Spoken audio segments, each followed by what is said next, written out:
All right, you incredible humans, buckle up and get ready, because you've just tuned back into EcoWealth Lab.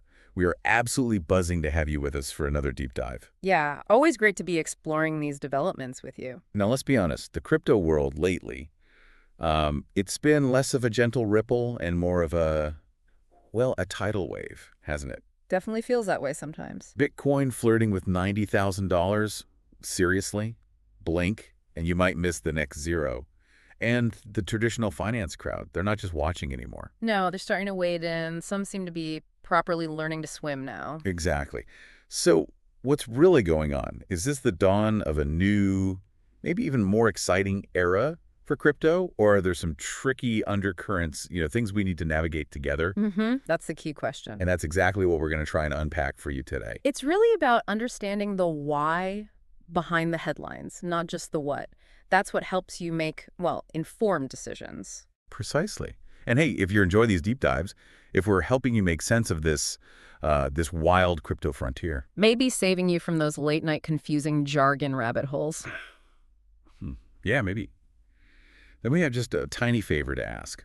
Think of it as a virtual high five. Please, oh please, pretty please, with a digital cherry on top of a decentralized sundae, tap that subscribe button. Seriously, it helps us a lot.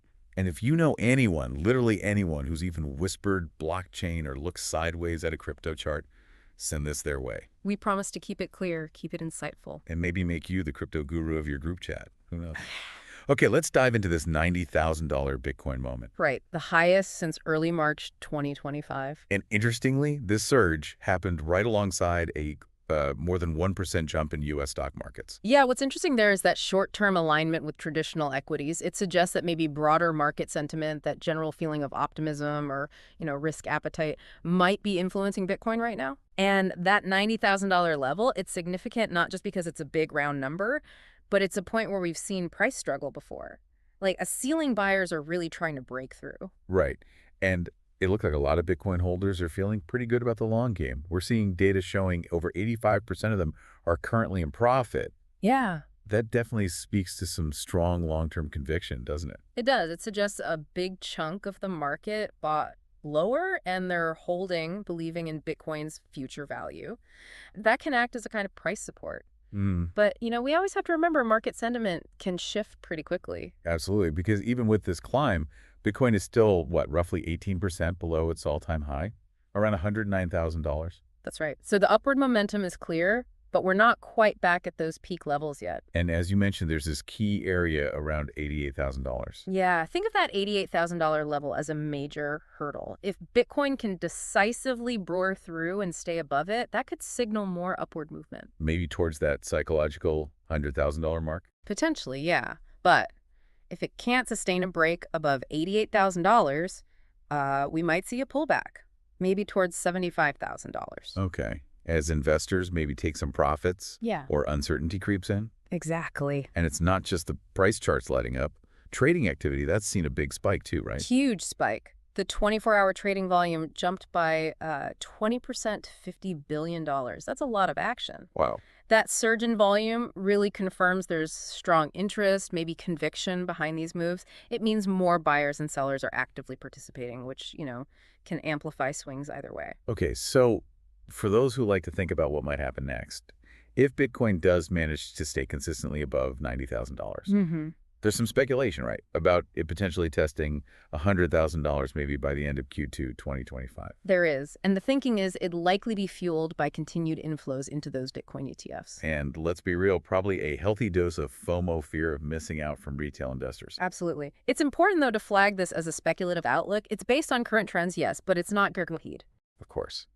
But that ETF demand has been a significant factor. And yeah, the psychology of Bitcoin getting near six figures could definitely attract more buying.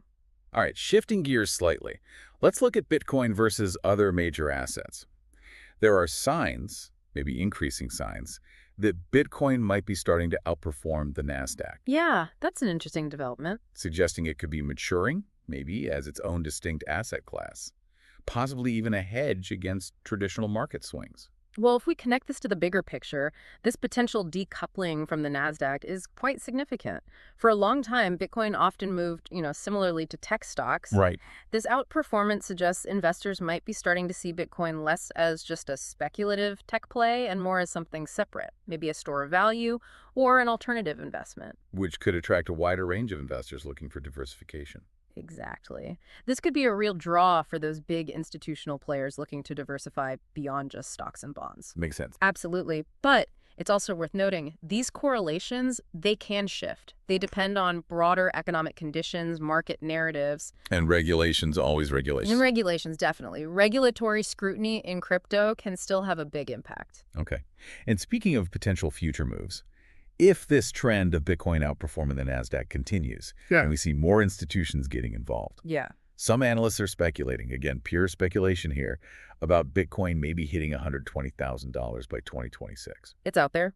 It does underscore the potential many investors see in Bitcoin long term, especially as it gets, more accepted and integrated into the traditional financial system. Right. Now, let's zoom out a bit. Look at the whole crypto market. It's pretty striking that Bitcoin and stablecoins now account for over 70% of the entire crypto market cap. That is a huge concentration of value. Yeah. What's fascinating here is the dominance of these two. Bitcoin, the original, often sets the market tone. And the growing share of stablecoins just reflects how important they're becoming. Like a stable form of digital currency, a safe haven during volatility. Exactly that. And this dominance, it directly impacts other cryptos, right? We're seeing the ETH-BTC ratio Yeah, the value of Ether compared to Bitcoin. at its lowest point in 5 years. Mm, That's putting some pressure on altcoins, isn't it? it really is. A low ETH-TTC ratio generally means investors are currently preferring the perceived safety of Bitcoin over maybe the higher volatility of many altcoins. Especially during market consolidation or economic uncertainty. Precisely. Capital tends to flow towards perceived lower risk. And it's interesting seeing stablecoins really solidify that safe harbor role, a place to park funds, especially now with TradFi showing more interest there. Exactly. Stablecoins are a crucial bridge between traditional money and the crypto world. Their stability makes them attractive for traders managing risk and for institutions exploring digital assets without Bitcoin's volatility. Okay, here's a bit more speculation for you. If Bitcoin's dominance keeps climbing, maybe even past 75%, could we potentially see altcoins rally again? Say Q3 2025 as investors look for diversification. That's a plausible scenario, historically speaking. Often, after Bitcoin has a big run and establishes dominance, investors do start looking for potentially undervalued alts. Diversification play. Right. But, crucial caveat, past performance is never a guarantee of future results. Always worth remembering. Got it. All right, let's pivot and talk about TradFi getting more involved. There's news that the Dutch banking giant ING is actively working on its own stablecoin. And they're not doing it alone, apparently collaborating with other big players in both traditional finance and crypto. Maybe a consortium effort. That sounds like a pretty big step. It is indeed a significant development. The entry of a major bank like ING into stablecoins could be a key catalyst for wider mainstream adoption. Well, a stablecoin backed by a known regulated entity could provide a level of trust, maybe familiarity, for users who might be hesitant about the existing crypto-native stablecoins. Absolutely. A TradFi-backed stablecoin could smooth the path for broader acceptance, offering a regulated option. Especially appealing to institutions, perhaps. That's the idea. It could potentially inject significant liquidity and stability into digital asset markets and maybe spur more TradFi crypto partnerships. Because institutions often prioritize regulatory clarity and compliance. Exactly.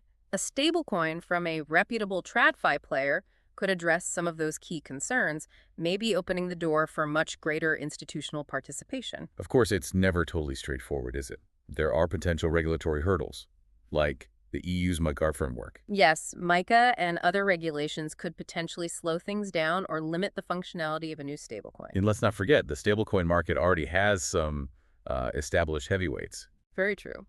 Navigating the evolving regulatory landscape is complex, and breaking into a market dominated by giants like USDT and USDC, well, that will require a strong value proposition and serious adoption efforts. So, just playing with hypotheticals, if ING does manage to launch this by, say, 2026, could it realistically grab a decent chunk of that what, $150 billion stablecoin market, maybe around 10%. It's certainly within the realm of possibility, especially given ING's customer base and potential integration with existing services. But yeah, hitting 10% in that competitive space requires nailing the strategy regulations and user adoption. Definitely speculative, but one to watch. For sure. Okay, now let's do a quick rundown of some other notable crypto headlines. MicroStrategy, Ah, yes, MicroStrategy. in their usual fashion, scooped up another 6,556 Bitcoin for a happy $555 million, Wow. bringing their total holdings to an astounding 538,200 BTC. Average price around $67,766. That's some serious commitment. It certainly highlights that continued corporate conviction in Bitcoin as a long-term treasury asset. And speaking of institutional interest, ARK Invest. They've added exposure to staked Solana via a Canadian fund, right? Yeah, within 2 of their tech ETFs. Apparently, the first time U.S.-listed ETFs have offered direct exposure to staked Solana. Potential sign of growing institutional interest in Solana. Seems like it. That's a significant step for Solana's institutional adoption. Earning staking rewards within an ETF structure could make it more appealing. Okay. On the flip side, Ethereum ETFs. The tide seems to have turned a bit there. Yeah, what's happened? Assets under management have actually fallen to a record low, $4.57 billion, after seeing over $1.1 billion in outflows over just 7 weeks. Ooh. Seems like investors are favoring Bitcoin ETFs right now. Bitcoin likely reflects the current market mood. Bitcoin, with its longer track record and maybe a clearer ETF regulatory outlook, seems to be attracting more capital than Ether ETFs at this specific moment. Makes sense. Expansion plans. Deutsche Bank and Standard Chartered are reportedly looking to scale up their U.S. crypto operations. Maybe anticipating a more favorable regulatory environment under a potential Trump administration. Could be. It suggests these big banks are positioning themselves strategically to capitalize on growing acceptance and potential regulatory tailwinds for digital assets in the U.S. And we're seeing crypto-native firms also trying to bridge that gap. Circle, the USDC issuer, along with BitGo and others, reportedly exploring getting bank charters. That move signifies a desire for deeper integration with traditional finance. It could offer them more stability, regulatory clarity, access to traditional banking infrastructure. Right. Here's an interesting one. Upexi shares. Massive surge, 630%. Whoa, why? After they raised $100 million to build a Solana treasury, they're joining that trend of companies putting crypto on their balance sheets. And GSR led a separate $100 million investment into that effort too, right? That's right. It really highlights this growing recognition of cryptos, Solana in this case, as potentially valuable corporate treasury assets, diversification, yield generation. Yeah. For those in the NFT and Web3 space, Zora is launching its Zorar token on April 23rd. After those viral promos, yeah. And they did 2 snapshots for airdrop eligibility, so keep an eye on that. Token launches like Zora's often generate a lot of buzz.